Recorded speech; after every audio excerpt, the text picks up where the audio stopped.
Muito bom dia. Vamos aqui esperar um pouquinho para a gente poder receber as pessoas que estão chegando, né? Às vezes pegam trânsito para entrar aqui no. Fica muito congestionado, o sinal não chega tão bem, então a gente vai aqui aguardando um pouquinho para que todos possam entrar nesse nosso café da manhã. E que hoje, com grande alegria, estamos aí recebendo Eduardo Valério. Vou aguardar mais um pouquinho aqui. Estamos aí na tela com o Padre Valdeir, que é o nosso conselheiro espiritual, Adalberto, presidente da ADCE São Paulo, e Eduardo Valério, que é o nosso palestrante de hoje. Vamos lá, hoje, dia 13 de setembro de 2023. Eu sou Gigi Cavalieri, presidente da Uniapac Latino-Americana.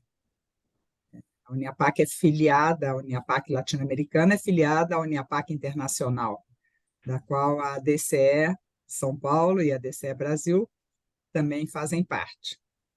Hoje, dia 13 de setembro, temos aí uma celebração muito peculiar, Eduardo. Não sei se você sabe, hoje é o dia da cachaça. Certamente a cachaça deve ter começado em alguma empresa familiar. Eu acho que foi. Porque na nossa família a gente tem alguns produtores de cachaça, então a gente também imagino que seja, né? Em 1661, a rainha Luísa de Gusmão resolveu liberar a produção e o comércio da cachaça. Que sorte a nossa, né? Pena que ainda está cedo, né? Mais tarde, quem sabe, né? E hoje o Eduardo vai nos falar aí de um tema, para mim, bastante caro, porque eu também faço parte de uma família empresária. E a nossa família, Eduardo, empresária, tem 95 anos de existência, né? As nossas empresas, que foi fundada pelo meu avô e mais dois cunhados. Então, você vai entender, né, a dificuldade de começar uma empresa com três já, né? Com dois cunhados, a coisa ali, como é que já foi. E uma família que cresceu também, né? Então, eu peço aí que o Padre Valdeir, nós já estamos com um número bastante significativo de pessoas aqui nos assistindo, e eu peço que o Padre Valdeir faça o nosso acolhimento. Padre Valdeir, por favor. Em nome do Pai, do Filho e do Espírito Santo. Amém. Hoje o Evangelho é de São Lucas. Naquele tempo, Jesus, levantando os olhos para os seus discípulos, disse: Bem-aventurados vós, os pobres, porque vosso é o reino de Deus. Bem-aventurados vós, que agora tendes fome, porque sereis saciados. Bem-aventurado vós, que agora chorais, porque havereis de rir. Bem-aventurados sereis quando os homens vos odiarem, vos expulsarem, vos insultarem e amaldiçoarem o vosso nome por causa do Filho do Homem. Alegrai-vos nesse dia e exultai, pois será grande a vossa recompensa no céu. Porque era assim que os antepassados deles tratavam os profetas. Mas, ai de vós ricos, porque já tendes vossa recompensa. Ai de vós que agora tendes fartura, porque passareis fome. Ai de vós que agora rides, porque tereis luto e lágrimas. Ai de vós quando todos vos elogiam. Era assim que os antepassados deles tratavam os falsos profetas.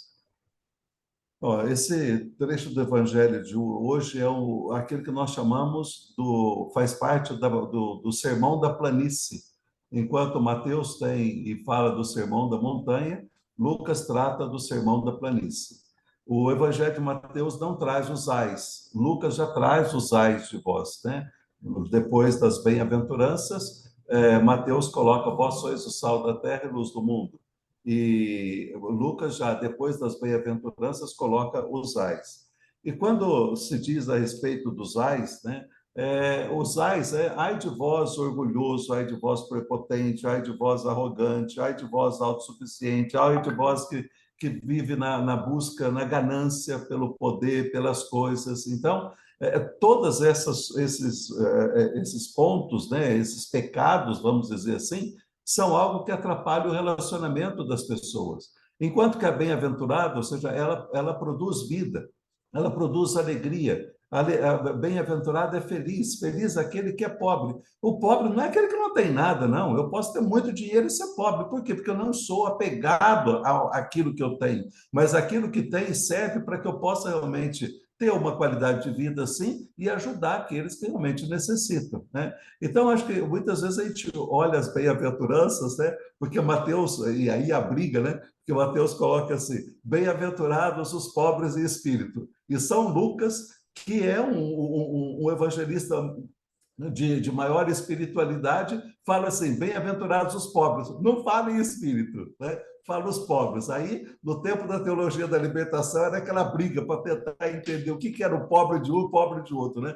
Mas o pobre, o feliz, é aquele que realmente tem um coração semelhante ao coração de Jesus, né?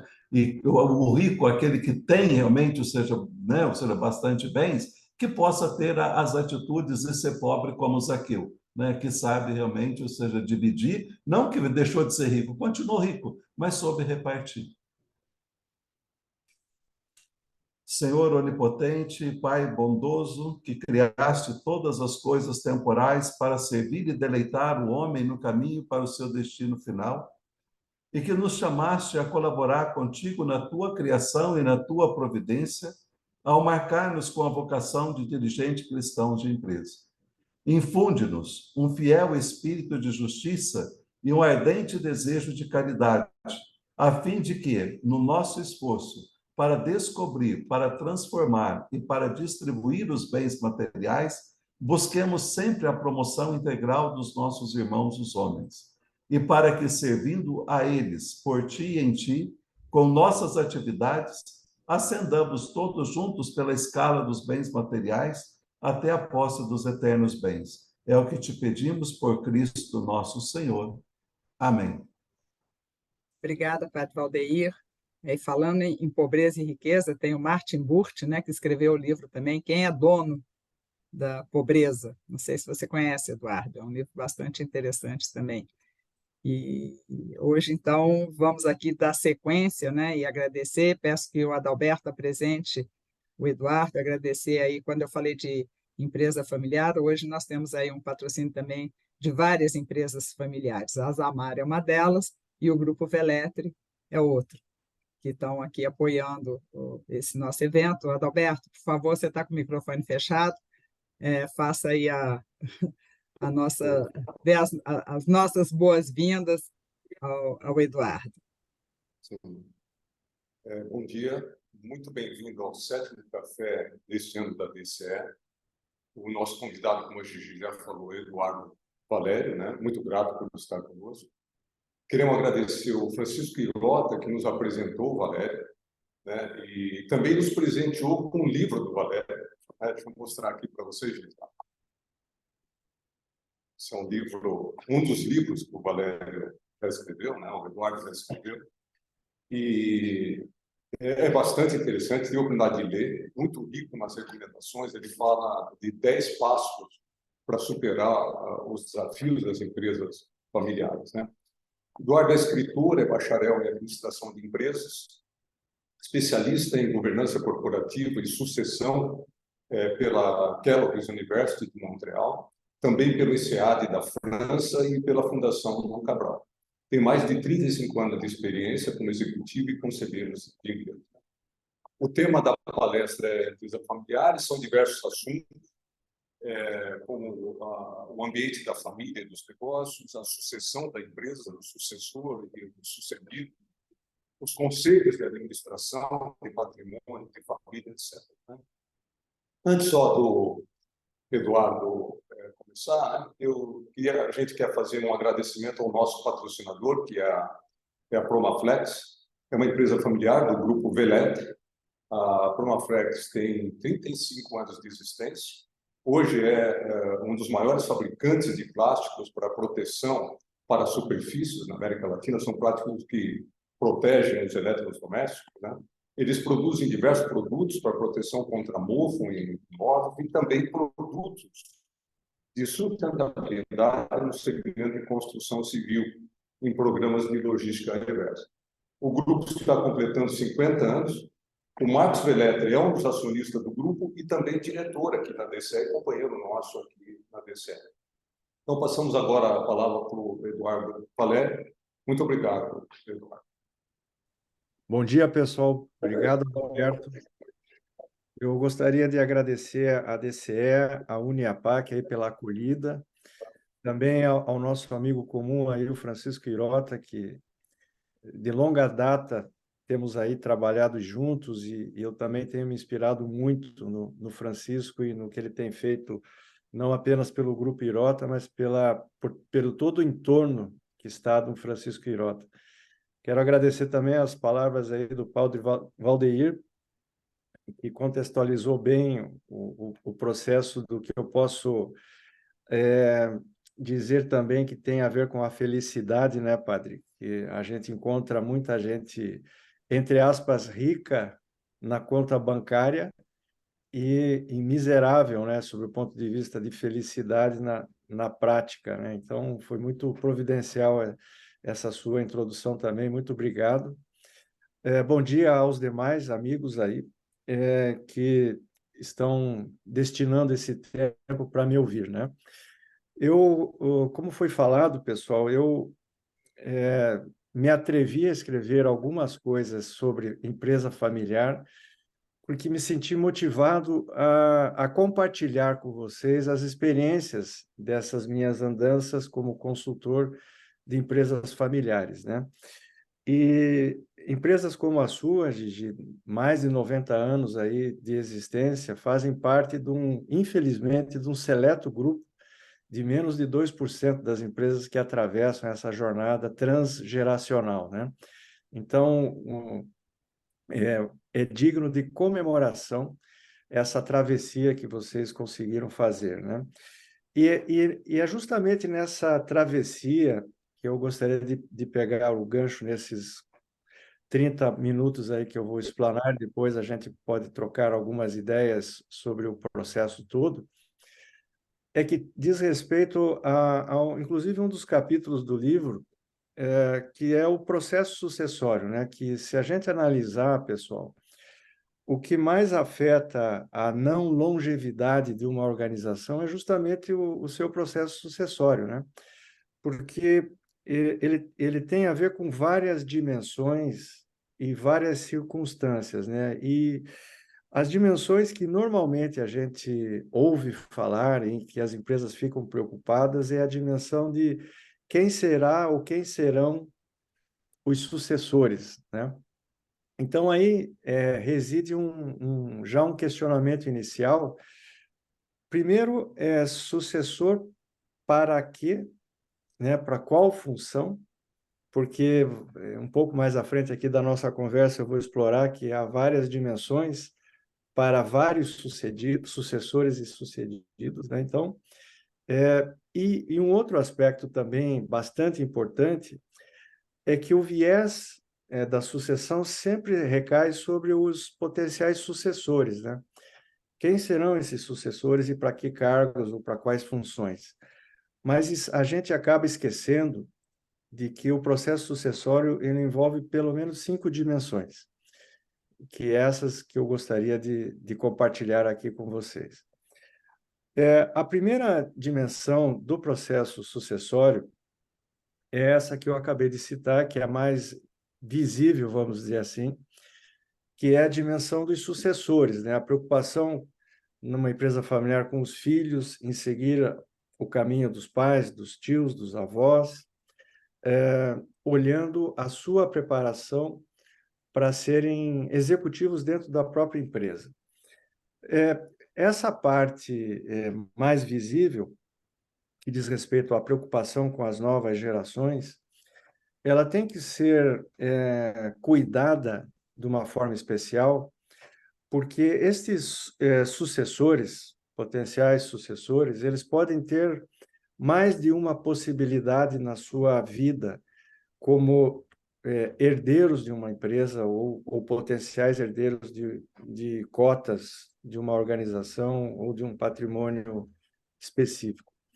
Por que que eu falo isso? Porque quando a gente examina uma empresa familiar, ou uma empresa de uma forma geral, e falando agora de governança, você tem várias possibilidades para que os sucessores ocupem espaços dentro dessa chamada governança, né? Que nada mais é do que estabelecer processos decisórios, forma de tomada de decisão e em que fóruns são tomadas essas decisões, né?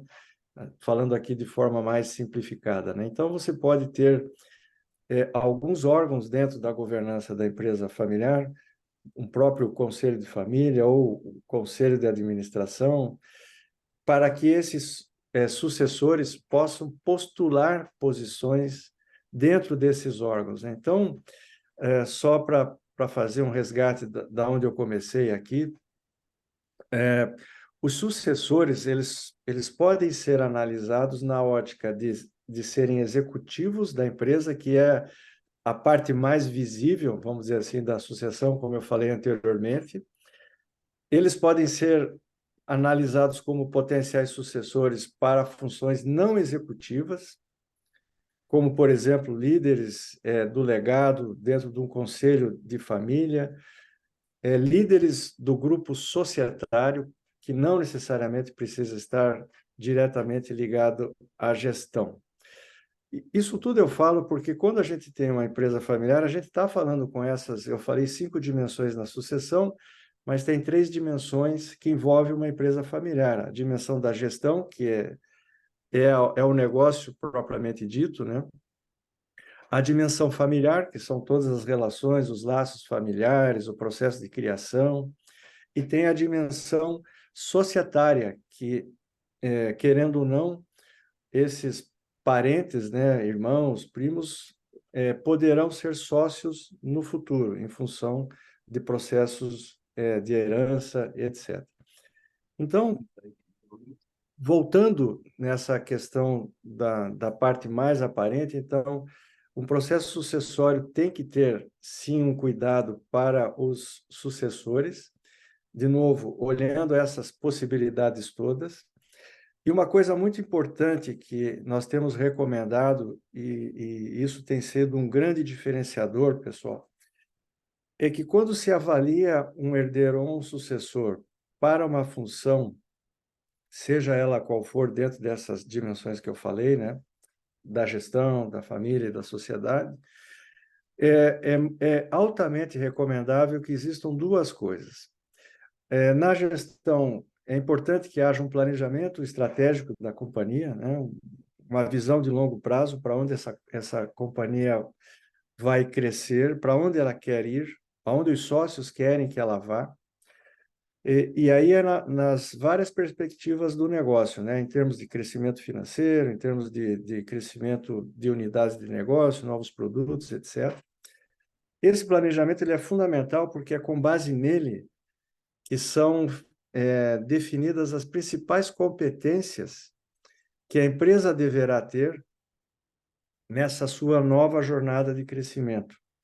E essas competências, elas devem estar presentes nas pessoas que vão comandar o negócio.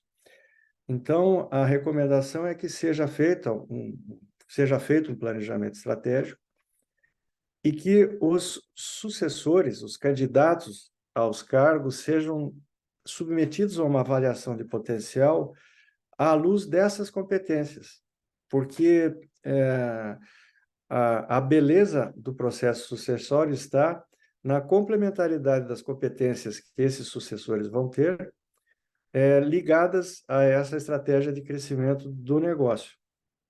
Então, e aí existem ferramentas, existem metodologias para que seja feito essa avaliação. Lógico que não é uma ciência exata, somos seres humanos suscetíveis a várias especificidades, mas ele costuma dar um guia, tanto para o indivíduo, que é a pessoa, né, o sucessor, quanto para os demais familiares e os gestores da empresa, né? Então, todo mundo fica com um alinhamento sobre aquilo que precisa ser desenvolvido em determinadas pessoas para que venham preencher aquelas competências.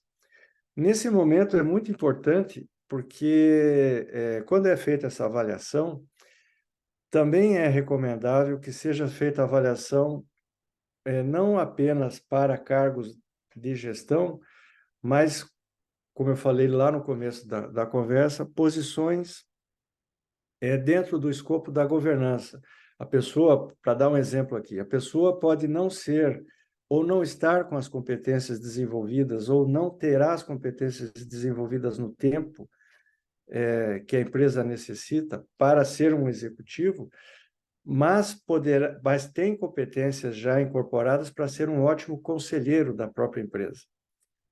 Isso é um grande divisor de águas, pessoal, porque eu tenho vivido isso assim quase que rotineiramente nas empresas, onde tem familiares que não estão no ramo da família, mas se sentem na obrigação de estar dentro da empresa, mesmo não tendo as habilidades, a vocação, o interesse para aquilo, mas não está conseguindo espaço para manifestar esse desejo. E aí, avaliações como essa acabam trazendo luz para esse direcionamento, e é muito comum nós observarmos aí nos projetos onde participamos que, nesse momento, a gente costuma descobrir coisas muito importantes, que são ótimos potenciais conselheiros, mas que estavam sendo direcionados de maneira incorreta por uma posição de gestão na empresa e que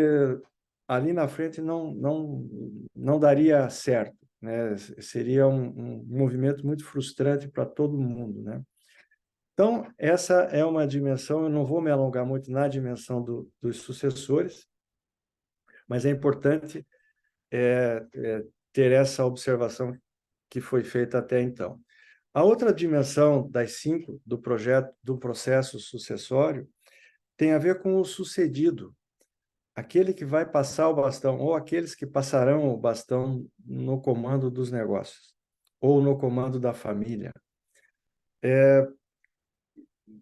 Pela nossa experiência, esse sucedido é o que tem menor atenção no processo sucessório. Todo mundo olha para os sucessores e esquece de olhar para o sucedido, que é um empresário ou empresários que construíram um negócio, que são empreendedores por natureza e vão continuar sendo empreendedores.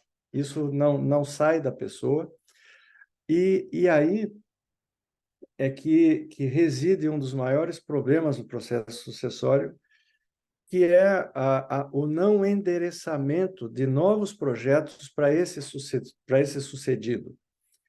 Porque, e ainda mais com o aumento da nossa longevidade, das nossas capacidades cognitivas, as pessoas estão com uma vida útil mais alongada e, portanto, uma vida mais produtiva mais alongada. E aí, o ponto de atenção é esse sucedido, ele terá que passar esse bastão da gestão, mas não necessariamente passar o bastão do empreendedorismo, de atividades que nutrem a sua vivência, né, o seu bem-estar. Então, um dos aspectos do processo sucessório é também desenhar novos projetos para esse sucedido. E esses novos projetos, eles têm a ver também com a própria governança, porque essa pessoa, ele passará a comandar a empresa de uma outra forma, seja num conselho de administração ou num conselho de família.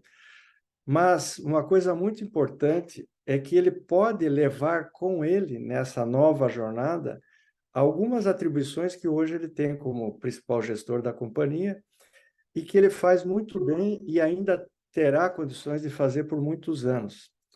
Eu vou dar um exemplo aqui de empresas que têm área de desenvolvimento de produto. Muitas vezes, esse fundador ou esse empresário que está passando o bastão, ele tem um dom especial, aquele olhar para ajudar no desenvolvimento de produtos da companhia. Ele pode muito bem não ser mais o presidente, o principal executivo dessa companhia, mas ter um papel tão ou mais importante nessa área de desenvolvimento de produtos, onde ele vai contribuir também com a sua experiência, com o seu know-how, no processo de desenvolvimento de produtos. Outro exemplo, relações institucionais. A pessoa, um determinado negócio, que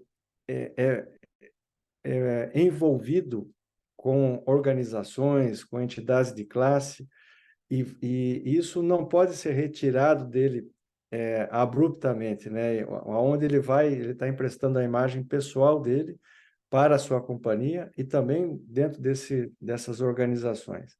Então, muitas vezes tem um mito de que a pessoa, para passar o bastão, tem que ser uma cirurgia de amputação total, né? De cessar totalmente as atividades. Isso é um engano e acaba sendo um dos fatores que mais emperra um processo sucessório, né? A terceira dimensão, dentro desse contexto do processo sucessório, pessoal, tem a ver com a preparação da família, né? Também é um processo que a gente encontra com alguns defeitos, porque também é negligenciado o processo interno na família ou nas famílias envolvidas para fazer com que o processo da sucessão seja o menos tortuoso, menos difícil para todo mundo, né? Porque, querendo ou não, até porque tratamos de empresas familiares, o processo sucessório, ele se dá na empresa, ou se dá na governança, mas, sobretudo, ele se dá na família, ele começa ali. Então, existe também metodologias e recomendação para que a família seja preparada para o processo sucessório, e quando tem mais de uma família que é sócia da empresa, mais ainda necessária essa preparação, né? Para justamente evitar aquelas histórias, né? Por que foi o filho do fulano e não foi o meu filho? Por que é isso? Por que é aquilo? Como é que se dá o processo sucessório? Então, e aí entra aquilo que foi falado no começo, de métricas e avaliações com base na estratégia da companhia. Nesse caso, também entra em jogo o planejamento familiar, porque tanto o planejamento estratégico da companhia quanto o planejamento das famílias, necessidade de liquidez, cada família tem uma dinâmica, mais filhos, menos filhos, expectativas em relação à empresa. Isso tudo faz parte de um grande caldeirão de informações, de sentimentos que devem ser endereçados em sincronia com o processo sucessório, né? Então, tem a dimensão familiar, que é muito importante, porque a gente costuma observar nos processos sucessórios que de nada adianta você ter um endereçamento para os sucessores, um tratamento para os sucedidos, se o restante da família não está sendo envolvido adequadamente no processo. Normalmente aí surgem as sabotagens, surgem os grandes problemas no processo sucessório, né? E é um processo delicado por natureza, porque, como eu falei anteriormente, lidamos com sentimentos, com expectativas, e muitas vezes o desconhecimento de como é esse processo sucessório, que não é só não se trata da sucessão na gestão do negócio, existe necessidade também de se tratar o processo sucessório na família, na sociedade, né, nas participações societárias, e que existem, eu costumo dizer, existem vários assentos no processo de governança que as pessoas poderão ocupar, não necessariamente sendo esse mais visível, vamos dizer assim, que é da gestão, né? A quarta dimensão do processo sucessório é a dimensão do indivíduo, né? E de que indivíduo eu estou falando?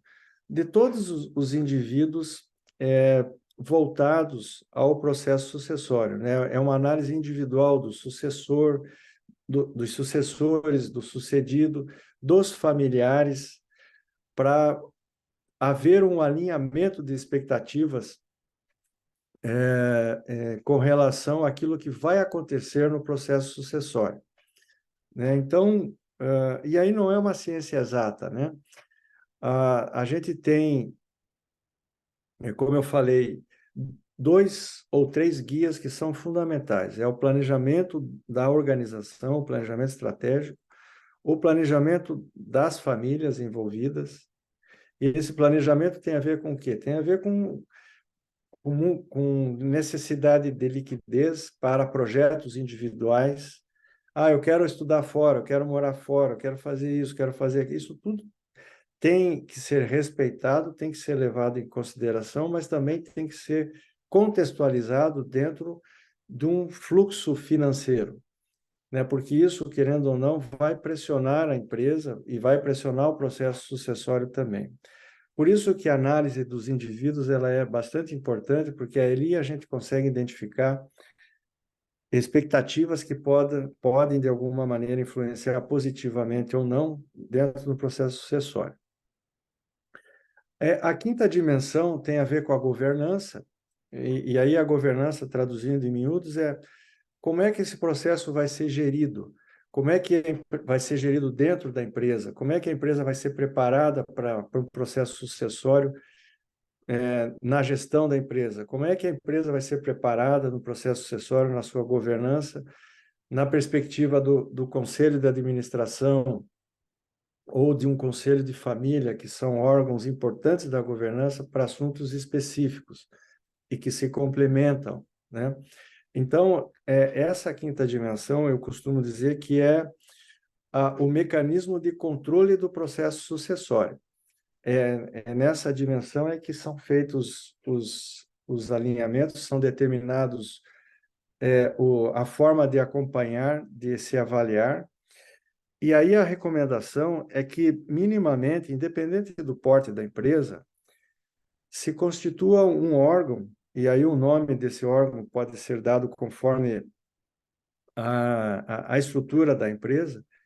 Esse órgão pode ser o próprio conselho de administração, pode ser um conselho de sócios, pode ser um conselho de família, pode ser um comitê de sucessão, que é onde esse órgão, formado por pessoas da família, mas fortemente recomendo que tenham pessoas externas para ajudar na composição desse grupo, mas principalmente no processo de tomada de decisão, porque é aí que vão ser alocadas as informações provenientes do planejamento familiar, do planejamento estratégico, as avaliações de potencial e as recomendações para as etapas do processo sucessório. Então, em linhas gerais, pessoal, um processo sucessório, obviamente aqui nós estamos falando de forma resumida, né? Mas uma das perguntas que sempre cai na prova é: quanto tempo demora isso? Não dá para precisar um processo sucessório. O que sim a gente tem que ter em mente é que ele tem que estar sempre acontecendo.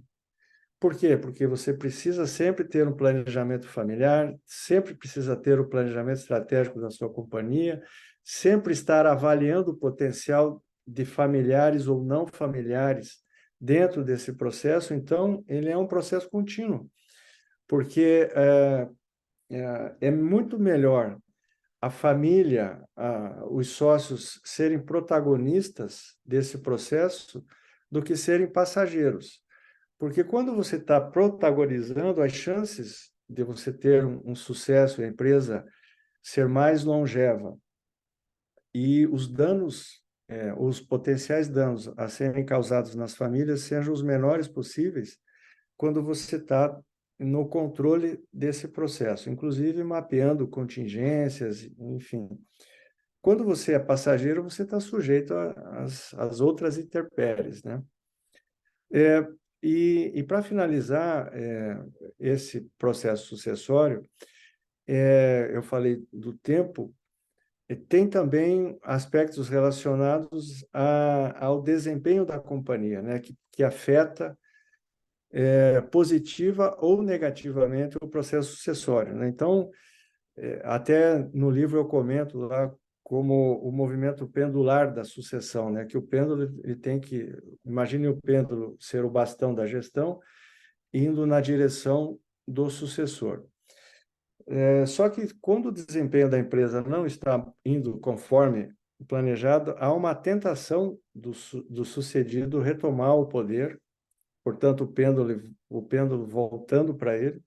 Às vezes é necessário fazer sim, às vezes, muitas vezes é prejudicial, né? Então, a performance da organização, ela ajuda na consolidação do processo sucessório, né? E assim, uma curiosidade, pessoal, o desempenho também, o bom desempenho da organização na mão do sucedido também, às vezes, causa um certo ciúme, da mão do sucessor, perdão, causa um ciúme no sucedido, né? Que às vezes tenta até sabotar o processo sucessório, porque está indo melhor do que quando era na mão dele, né? Então, novamente, a importância de ter um órgão para você equilibrar, né? Controlar e equilibrar essas possibilidades, efeitos colaterais que acontecem dentro de um processo sucessório. Então, esse era o recado que eu gostaria de compartilhar com vocês aqui nesta manhã. Logicamente, é um assunto para a gente falar bastante. Cada processo sucessório tem um DNA específico, porque as famílias e as empresas são únicas. Vocês que são de empresas familiares, eu quero deixar o meu agradecimento, porque no nosso país, mais de 70% do nosso PIB vem de empresas como a de vocês. No mundo, esse número é semelhante, então, todos vocês, eu, como consultor de empresas familiares, temos uma responsabilidade muito grande perante a sociedade, porque envolvemos muitas famílias, muitas pessoas, né? E é um desafio constante fazer com que as empresas familiares cada vez mais sejam longevas, né? O Brasil é um país de empresas relativamente novas, portanto, a gente está atravessando agora a primeira onda do processo sucessório na maioria das empresas, né? Não é o caso aí, Gigi, da sua empresa, que já Na atravessou. nossa, nós já estamos treinando a quarta. Já estamos aqui.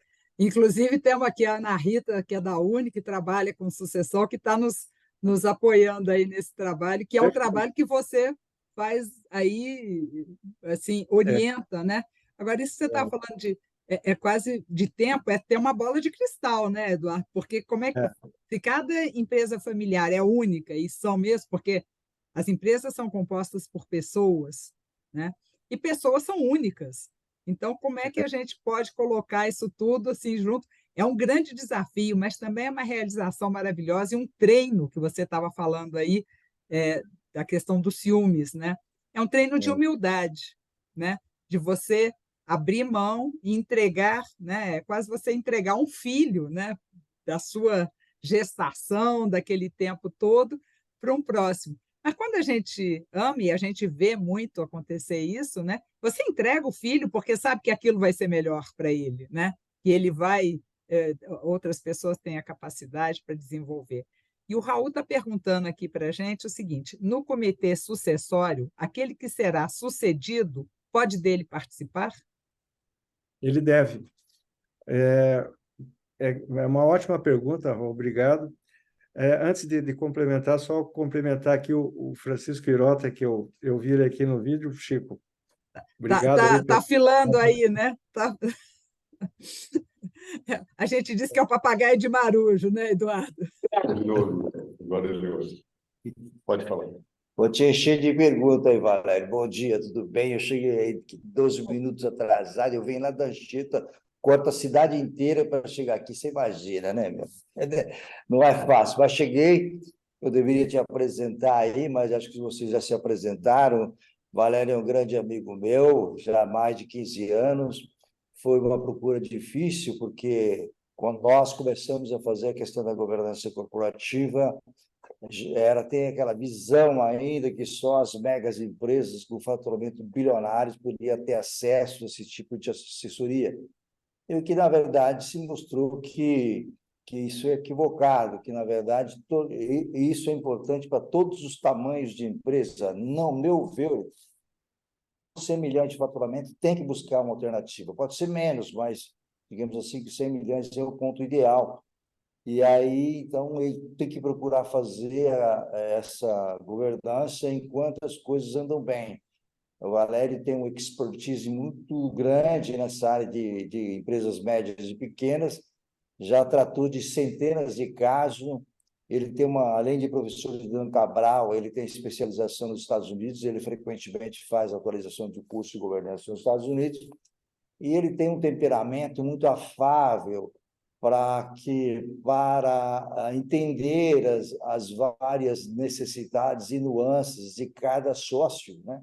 Isso que nós fizemos aquela pesquisa em 2006, 2007 para buscar uma empresa, mas geralmente eram pessoas muito impolutas, cheias de títulos, tal, e parece que você não se sente bem frente a pessoa que demonstra ser de altíssimo conhecimento, não toque em mim e tal. Então, o Valério veio uma pessoa muito humilde, que tem uma sabedoria profunda, que tem condições suportáveis dentro de um orçamento de pequenas e médias empresas, e foi um espetáculo. Ontem eu já indiquei o Valério para várias empresas do Brasil, ele me indica para vários conselhos do Brasil, e que eu posso dizer que realmente o principal objetivo da governança é a perpetuidade da empresa. E a perpetuidade da empresa passa pelo acordo de acionista, que é uma questão difícil, passa pela gestão, procurar uma boa gestão, a blindagem patrimonial e a sucessão. Então, são coisas importantes que devem ser feitas em momentos de estabilidade, em momentos melhores, em que os ânimos não estão alvoroçados. O Hirota está sentado em cima de um barril de pólvora. Eu sempre falo, as opiniões dos irmãos são completamente diferentes no negócio. Nós nos damos muito bem na área no familiar, tudo, mas na área de negócio são totalmente divergentes. A gente está sentado no barril de pólvora. E, num primeiro instante, esse barril foi controlado pela religião, com absoluta certeza, diminuindo o orgulho, o egoísmo, aceitando mais as diferenças.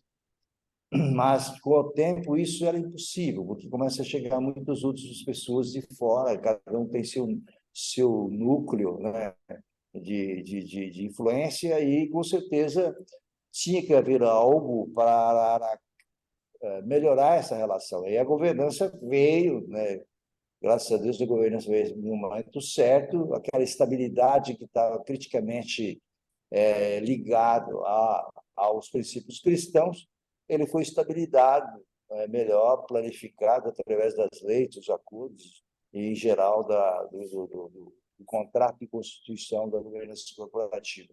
Francisco, Então, era uma pergunta particularmente, que eu ia, inclusive, fazer para o Eduardo, o Francisco, era exatamente isso. O quanto que a espiritualidade, né, colabora para uma boa gestão, por uma conciliação, porque a diversidade, ela nos engrandece, né? Se todo mundo, o que vocês querem? Arroz, feijão, você fica naquela mediocridade, né? Mas é um grande desafio também, né? Essa diversidade, você lidar com tudo isso. Então, quando você coloca, e quando o Francisco está aqui falando sobre espiritualidade, a nossa família também é pautada, que eu falo, e o Adalberto já me ouviu falando isso, numa apresentação que eu fiz lá onde que foi? No WTC, né? No WTC, que na nossa família pode terminar em pizza, mas começa em missa. Então, a gente começa na missa e depois terminar na pizza, mas a gente começa cuidando da espiritualidade, né? Como é que você tem percebido isso, Eduardo, aí nos seus trabalhos, se isso realmente é? E aí termina ali de responder aí a pergunta aí do Raul Pereira, por favor. Bom, eu vou começar terminando lá de responder ao Raul. O comitê, a participação do sucedido no comitê é fundamental, não só no comitê, mas em todo o processo. Porque o sucedido,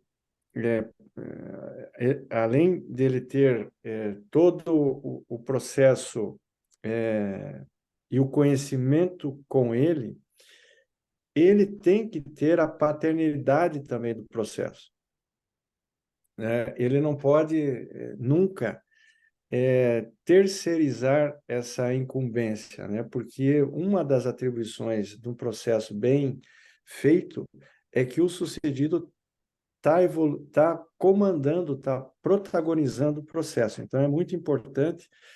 E muitas vezes, assim, só uma curiosidade, pessoal, o sucedido, em alguns processos, pode não ser a primeira pessoa que fez o movimento, né? Um pouco daquilo que a gente estava falando antes, né? Porque as pessoas pensam que são eternas, né?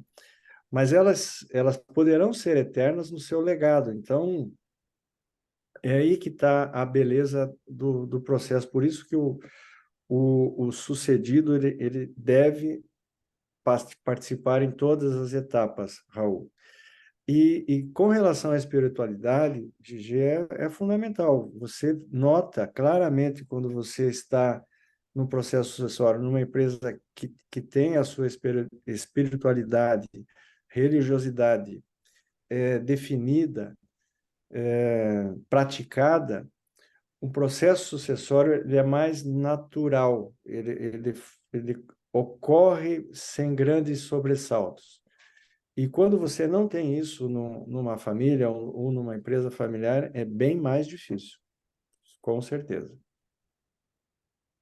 Isso a gente tem percebido, né? E aí o Irota está dando aí o testemunho dele, e ele fala muito, né, nos livros dele, na história de vida, né, em alguns podcasts também, que eu já ouvi o Francisco falando, né, da importância, né? E por isso que eu falo de começar na missa, porque a gente está se entregando, né? A gente está pedindo um auxílio divino, igual a gente começa aqui, né? Esse nosso webinar, começamos aí com o Padre Valdeir falando. Então, a gente vai por um caminho um pouco mais desarmado, mais despretensioso, né? Aceitando que a gente está aqui de passagem, né? E se estamos de passagem também nas funções que a gente desempenha, né? Quando nós estávamos aqui no início conversando, né? Que muitos executivos ou alguém que está no top aí de uma presidência de conselho, se eu morrer, mas como se? Todos nós vamos morrer, então não tem o se, isso vai... E também, como você falou agora, de fazer essa sucessão de uma maneira tranquila, né? E não na ausência de alguém, né? Então, por exemplo, morreu e agora fica todo mundo, aquela samba do crioulo doido, né? Então, como é que a importância de preparar, né? Que você começou falando aqui das 5 dimensões, né? E a primeira dimensão é essa de preparar a sucessão, né? Da importância de preparar. E aí, nesse contexto de preparar quem vai suceder e quem vai ser sucedido, né? Para que passe e que a empresa esteja num momento bom para que isso aconteça e não no momento de calamidade, porque aí você já deve ter vivido, né? Que aí é um trabalho muito maior, né, Eduardo, para poder ajeitar e tudo mais, né? Quando não tem uma estrutura e acontece essas calamidades, né, e todos nós estamos sujeitos a elas, aí além dos ânimos, né, estarem mais afetados, você tem que recorrer a processos intermediários, né, ou processos emergenciais, né? Então, muitas vezes, como cada caso é um caso, mas muitas vezes é recomendável que tenha um grupo, né? Pode ser o conselho, pode ser o comitê, como foi citado aí pelo Raul, com membros externos para endereçar um processo de etapas da transição dessa sucessão. né? Então, você primeiro tem as emergências, que você precisa tratar como as emergências e não fazer com que a emergência seja o plano, né? Então, isso é muito importante. E nesses comitês, você vai tratar dessa contingência. Enquanto trata da contingência, nesse episódio não previsto, você dispara o processo sucessório, o processo de reconstrução da sucessão com base nessas 5 dimensões também. O que eu acho interessante do Valério, na empresa dele, é que ele tem uma diversidade e uma amplitude de clientes de diferentes tamanhos, de diferentes modelos de negócio e de diferentes problemas. Assim, cada empresa que ele fez nos últimos 30 anos tem um problema diferente, uma bucha diferente. Então, ele virou quase como um padre Petrolcino. Ele ia bater no olho, ele já sabe qual o problema do cara, de tanta gente que ele confessou, entendeu?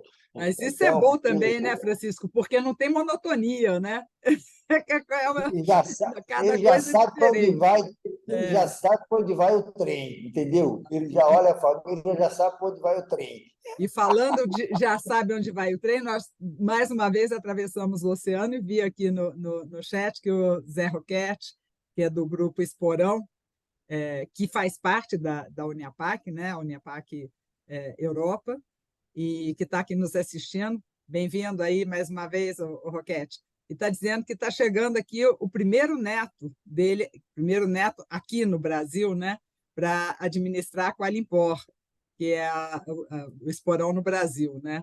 Então, seja muito bem-vindo e já convido aí esse seu neto, o Zé Roquette, para fazer parte aqui do nosso grupo aqui da DCE, que é o Francisco Roquette Saldanha. Que seja muito bem-vindo, Francisco. Aí, seu xará, Francisco. E nós temos aqui também o Sérgio, que ninguém chama de Francisco, que é meu irmão, que também faz parte da família. Ele está na parte executiva aqui da nossa família, na Azamar, né? E muito obrigada aí pela assistência. O Sérgio está perguntando, o Eduardo, como tratar dos que não foram escolhidos, né? Quem foi escolhido, maravilha. Agora, pô, queria que fosse eu, não você. Esse é o mais difícil, porque quem está para dentro fala, oh, que maravilha. Como é que faz isso aí? Aproveitando aí também, né, Francisco, já que ele tem um olhar clínico, um olhar bom, como é que a gente cuida dessa turma aí, dos que não foram escolhidos? Ótima pergunta. Então, quando a gente lembra do processo de governar uma empresa familiar, é aquilo que eu falei, existem várias dimensões além da dimensão da gestão, que é a que mais aparece, muitas vezes é mais, entre aspas, glamurosa. Mas todo mundo tem lugar e tem importância nesse processo da governança. Eu vou dar um exemplo aqui. A pessoa, isso é um fato real, a pessoa queria muito ser o presidente da empresa, mas não, nas avaliações, um primo dele estava melhor qualificado para aquela posição naquele momento. Só que quando ele descobriu que na governança ele tinha melhor aptidão para ser um conselheiro da própria empresa, que ele complementava as competências deste primo. Lógico que não foi assim um mar de rosas, foi de difícil digestão, e aí tem que ter um acompanhamento para a pessoa entender essas dimensões, como funcionam. E, assim, para fazer curta uma história longa, decorridos aí 18 meses do processo sucessório, o primo, o presidente que foi conduzido à presidência da empresa, ele acabou ganhando um dos melhores conselheiros, que é o primo dele, que ficou num primeiro momento como conselheiro e depois como presidente do conselho. E hoje eles fazem uma dobradinha espetacular nesse processo. O primo que queria ser executivo não deixou de querer, mas ele viu que a importância para o negócio, ele na presidência desse conselho, ajudou inclusive a atrair novas pessoas para a companhia, porque precisavam de novos talentos na diretoria da empresa e que não foram encontrados na família, portanto, foi feita uma mescla com profissionais de mercado. E no processo de tomada de decisão do dia a dia, existe uma complementaridade de decisões tomadas pelo presidente, que recorre ao primo, presidente da empresa que recorre ao primo, que é o presidente da companhia, para juntos avaliarem aí as melhores alternativas para o negócio, né? Então, não é um mar de rosas, mas existe, todos nós temos competências. E o processo de governar uma empresa familiar necessita de todas essas competências. Governar isso é colocar as pessoas que têm as competências mais afeitas para aqueles assentos, para aquelas possibilidades que tem dentro do processo. Então, lógico que algumas posições têm mais visibilidade do que as outras, mas daí entra aquilo que a gente falou, a humildade, espiritualidade, o senso de conjunto é muito importante, né, nesse processo. Entender, né, que estão todos por um propósito maior, né? Então, naquela linha do bem comum e não do bem individual, né? Que o bem comum esteja acima do bem individual, né? Da visibilidade, da vaidade, ou que consiga colocar a prepotência um pouco mais abaixo. Bom, nós já estamos aí bem em cima da hora, temos mais algumas perguntas, depois a gente pode passar para o Eduardo e ele responde no particular. Queria aqui agradecer muito a sua disponibilidade, essa sua tranquilidade em tratar desse assunto, porque precisa de mesmo para tratar desse assunto, né? Feito o Francisco falou, é um barril de pólvora, mas eu acho que é um barril de pólvora que é um estupim para fogos de artifício, viu, Francisco? Porque eu sou apaixonada com a empresa familiar. Então, não é um barril de pólvora que vai explodir e detonar tudo, mas sim que vai inspirar e vai alegrar e que vai contribuir muito, né, com o país, gerando produtos bons, produtos úteis, cuidando da sustentabilidade e tendo, como sempre, né, que é o mote da Uniapac, a pessoa no centro de tudo. Né? Quando a gente coloca a pessoa no centro de tudo que a gente faz, a gente realmente realiza um trabalho adequado e um trabalho perene. Então, mais uma vez, obrigada, Eduardo, o Francisco, por terem indicado. Peço que o padre Valdeir, não sei se você gostaria, antes do padre Valdeir encerrasse, Eduardo, se você gostaria de falar mais alguma coisa. O Irota já vi que quer, então vamos aqui organizar. Fala o Irota, depois fala o Eduardo e a gente passa para o padre Valdeir. Gi, com certeza o mundo depende ainda muito das empresas familiares. E é uma pena que a taxa de mortalidade das empresas familiares é muito alta no mundo inteiro. Porque eles não têm o Eduardo para ajudá-los, por isso que a taxa de mortalidade é alta. Exatamente. Por isso eu propus ao Adalberto esta live. Por quê? Porque eu considero duas coisas fundamentais na vida. Quanto mais cedo você achar a religião, mais cedo a sua vida vai se estabilizar. Quanto mais cedo você achar a governança corporativa, mais cedo a sua empresa vai se estabilizar. Ela vai trabalhar de uma forma mais equilibrada, uma forma mais programada, mais correta, mais objetiva, mais informal, mais formal.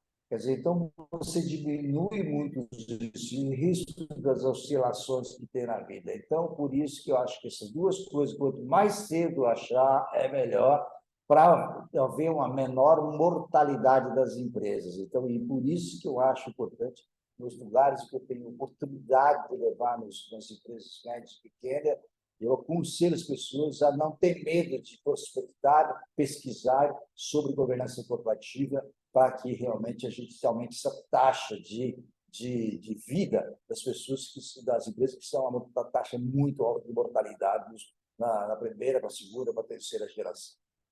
Eduardo, olha que interessante, 4 empresas foram citadas aqui, olha só, todas elas com valores e princípios cristãos, a Zamar, 94 anos, Irota, 52 anos, Velletri, Grupo Velletri, 50 anos. E a Esporão, eu estava vendo aqui, não recebi dele a informação, mas por volta de 60 anos. Excelente.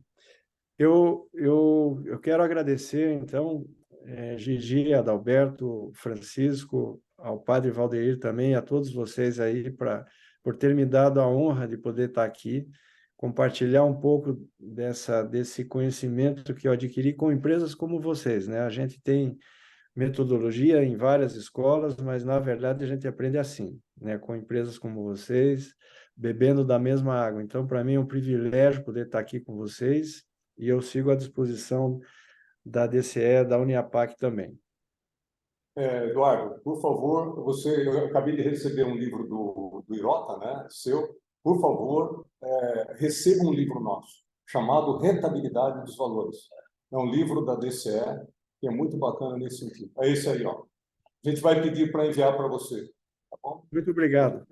Muito obrigado mesmo. E temos Valério, esse só aqui para... também, ó, que fala de subsidiariedade, que é um livro espetacular. Então, se Valério, vocês se você- entrarem na página da DCE, que é adcsp.org.br, vocês terão esses livros todos digitalizados ali. E o Roquete está nos dizendo aqui que cerca de 3% só das empresas familiares passam para a segunda geração. Então, precisamos de muitos, Ana Rita da Uni, Eduardo Valério, muita gente aí, e cada um de nós também, né, Irota, que fazemos parte de empresas familiares, que possamos ajudar essas empresas familiares a se perpetuarem e a continuarem contribuindo com as suas características para que a sociedade seja uma sociedade melhor. Só para complementar a informação que o Valério é um executivo internacional, não sei se foi o pessoal da Uniapac que escolheu um questionário por Fórum Econômico de Davos 2024. Então, eu preenchi esse Fórum Econômico de Davos, eles falam lá em 15 minutos, eu gastei mais de 1h30 para preencher. Propaganda enganosa, né? Não é assim. Então, eles querem saber, Valério, qual é a contribuição diferenciada que as empresas religiosas, ele não fala cristãs, Espiritualizadas, série espiritualizadas. de alternativas de religião, o que as religiões estão fazendo para o mundo, em que foco estão atuando, qual a repercussão real, o que já foi feito. Então, eles estão começando a separar o trabalho das empresas religiosas e comparar com as não religiosas. Inclusive, na Bolsa de Nova York, eles separaram, você pode pesquisar lá uma hora, eles separaram 50 empresas religiosas e eles estão comparando o resultado financeiro para ver se existe alguma correlação. Então, as pessoas começam a desconfiar que tem algo diferente entre as empresas que são religiosas e não religiosas. Tá? No fundo, o que eles querem saber é o quanto a espiritualidade auxilia e interfere no bom desenvolvimento das empresas, né? É isso que eles vão apresentar lá no fórum em 2024, em janeiro, lá em Davos. Então, mais um trabalho aí. Se você quiser, depois eu posso compartilhar com você, Eduardo, essa pesquisa. Se você tiver alguma empresa que queira indicar para responder também, será muito bem-vinda. A Uniapac foi chamada a colaborar, né, com essa pesquisa para poder apresentar lá o ano que vem em Davos. Obrigada aí pela lembrança, Francisco. Só mais um minuto. A Débora está nos assistindo, pedindo onde tem mais essas informações. Esse é um livro, Débora, com muita informação, é do próprio Eduardo Valério. Ele tem outros livros, mas fica aqui essa recomendação, é Jornada da Empresa Familiar. Temos aí, essas não são informações específicas para a empresa familiar, mas são informações para a formação das pessoas, né? Que é essa biblioteca que está lá na página da ADCE. Então, se vocês quiserem entrar, fique à vontade, adcesp.org.br. Padre Valdeir, por favor, senão a gente vai passar aqui o resto da vida. A nossa tem 90 e tantos anos, nós vamos ficar 90 e tantos anos aqui, Eduardo. Eu gostaria de, antes da bênção, de colocar duas coisas que me chamaram a atenção. Primeira coisa, o Hirota citou, quando ele fez a apresentação, a respeito da família dele, e o cara trouxe o texto de 1 Coríntios, capítulo 13, né? Ou seja, ser prestativo, paciente e serviçal, e não buscar o seu próprio interesse. Então, acho que isso daí são pontos. E hoje, o Evangelho nos fala da bem-aventurança, que se a pessoa é mansa, se a pessoa é humilde, né? Ou seja, se a pessoa realmente é prestativa, ou seja, não tem como a coisa não perdurar.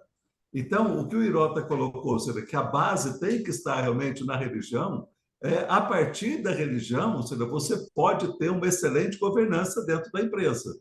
Porque, do contrário, ou seja, a tentação de olhar para aquilo que é os ais que Lucas colocava no Evangelho hoje é muito grande, né? Então, o orgulho, a prepotência, a arrogância de querer estar sempre, né? Isso daí acaba com qualquer empresa, né? Então, obrigado, Eduardo, dessa oportunidade de estar com você, né? E da gente poder realmente ajudar as pessoas, né? Ou seja, a vislumbrar que pode ser que exista e existe realmente muitas experiências boas, né? E que estão realmente alicerçadas em cima da palavra de Deus, né? Em cima dessa vivência, né, cristã no dia a dia, né? Pai nosso que estais no céu, santificado seja o vosso nome. Venha a nós o vosso reino, seja feita a vossa vontade, assim na terra como no céu. O pão nosso de cada dia nos dai hoje, perdoai as nossas ofensas, assim como nós perdoamos a quem nos tem ofendido. Não nos deixeis cair em tentação, mas livrai-nos do mal. Amém. O Senhor esteja convosco, Ele está no meio de nós. Abençoe-vos o Deus Todo-Poderoso, Pai, Filho e Espírito Santo. Amém. Muito obrigada a todos vocês que estiveram conosco aqui nessa manhã, que saiam aí inspirados. Agradecemos mais uma vez as empresas que nos apoiaram, as empresas familiares, a Zamar, Grupo Veletre, Capitalismo Consciente, Hirota, são as empresas que têm aqui nos apoiado nos nossos cafés da manhã, nas nossas atividades, o CIE também, que forma os jovens, CESUL, e assim seguimos o Crescer, que também forma os jovens, e a gente siga com essa força e coragem para aceitar esses desafios, mas que são eles que nos fazem sair da cama de manhã para poder seguir, né, e poder desenvolver coisas mais úteis para a humanidade. Obrigada mais uma vez, Eduardo, Adalberto, Francisco e Padre Valdeir. Um bom dia para todos vocês. Vamos em paz. Até a próxima. Um abraço, fiquem com Deus. Amém.